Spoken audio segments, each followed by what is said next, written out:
I'd like to point out the fact that a lot of this exhibit and these displays were brought into my focus after I had wrote the book, Quindaro, The Price of Freedom from a Grateful People.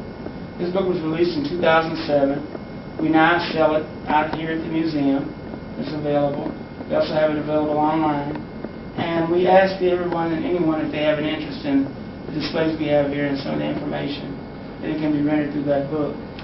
We were able to get a grant from the Kansas Humanities, and they helped us because we decided to do a family and community index about our cemetery, which no one seemed to have a lot of information.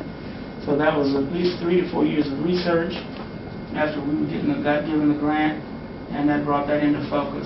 Another thing that brought a lot of things into our focus was during the course in time that we were threatened with the sanitary landfill by Brian Ferris Industries, which was really going to look like it was going to happen. We as a community banded together. We did volunteer work with cleaning up all the debris. You would not believe the amount of trash that was down at the bottom and the foot of the hills of the cemetery that we had to. A lot of the community got together, some of those men and folks that had dump trucks and vehicles of their own, how they shoveled out all this garbage out, took it to the landfills to get rid of it. A lot of the folks like my mother, my aunt, the Willa Kelly and Mr. Kelly, Rosemary Ford, Zetta Jones, Means, all these folks were available in those years. They fought every last one of these. All these folks are deceased now. So this is another form of honoring our ancestors. Here I have some more information about my family. This is my grandfather, Zollie Monroe, an avid gardener, a really great guy, one of my best friends as well as my grandfather. The story I told you about the Walker family, I got it from him verbatim. And most anything he told you, you could bank on it. I had my great uncle, Tommy Monroe, who was what they called back then a powder monkey. So that's why my family was in the rock quarry business. And this is a family photo of them right in the middle of the quarry where they worked. And I had my uncle Robert Monroe. He was named after his grandfather.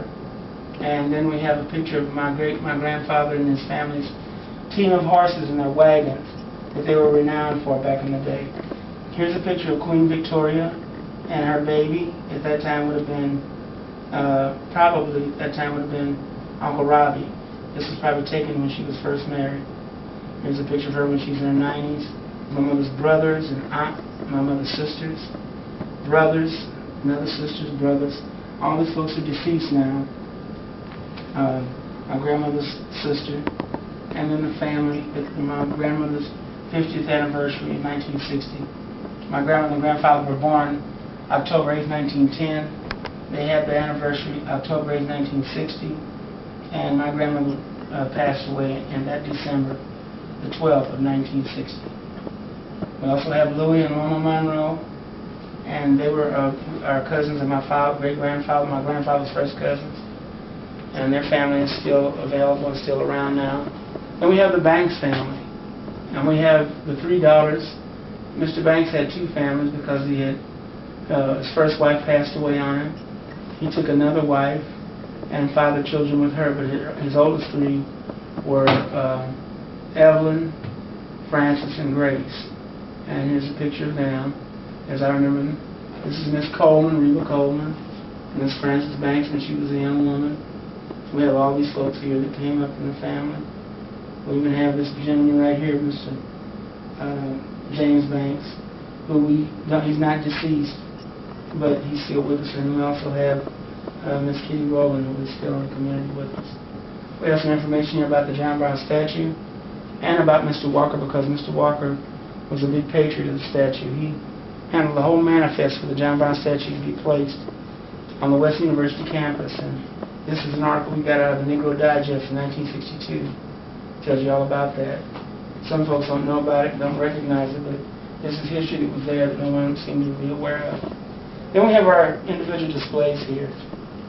These are inventions from African Americans.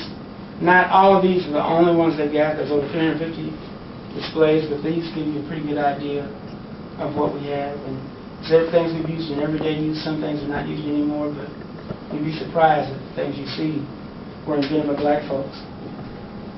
Over here, we have the famous Western University. Above here, we have the Western University in its first stages back in the 1800s, when it was the wood frame buildings.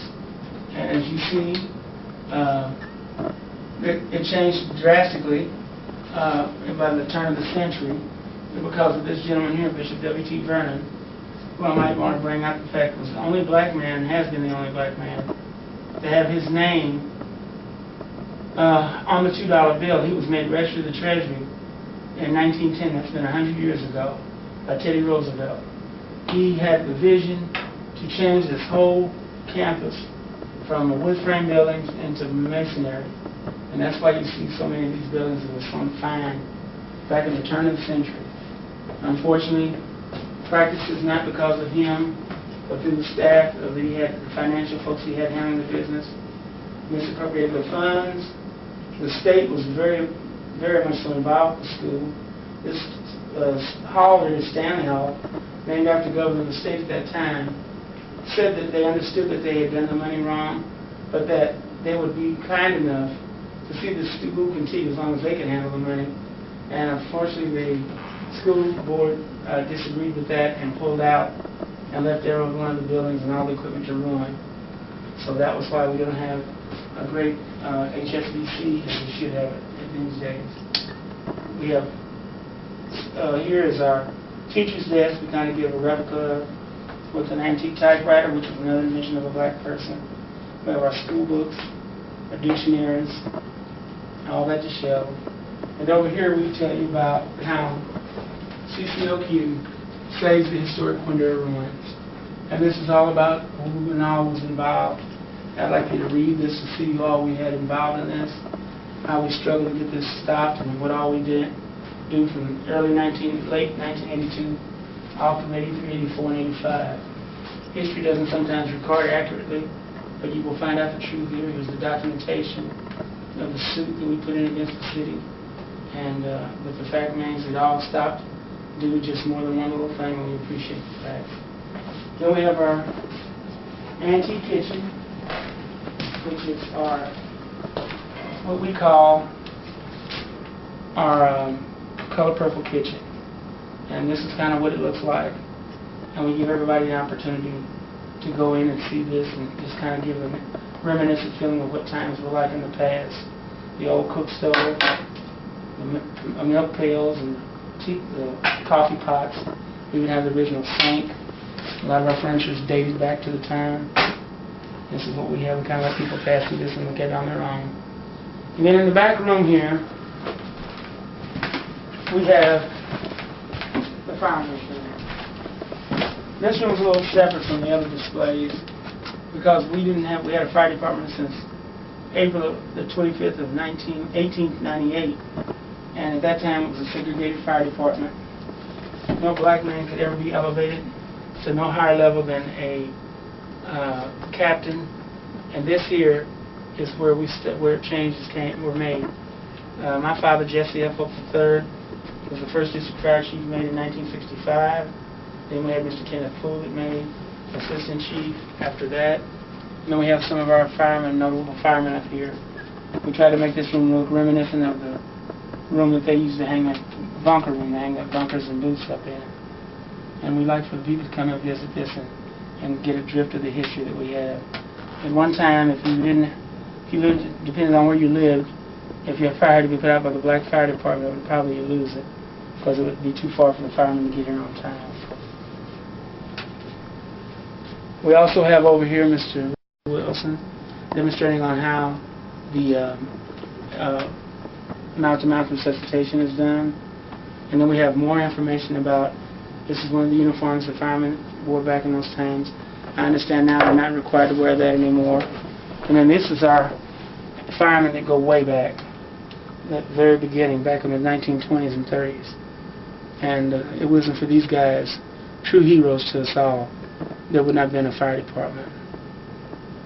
We want to thank you for coming. We hope you've enjoyed it.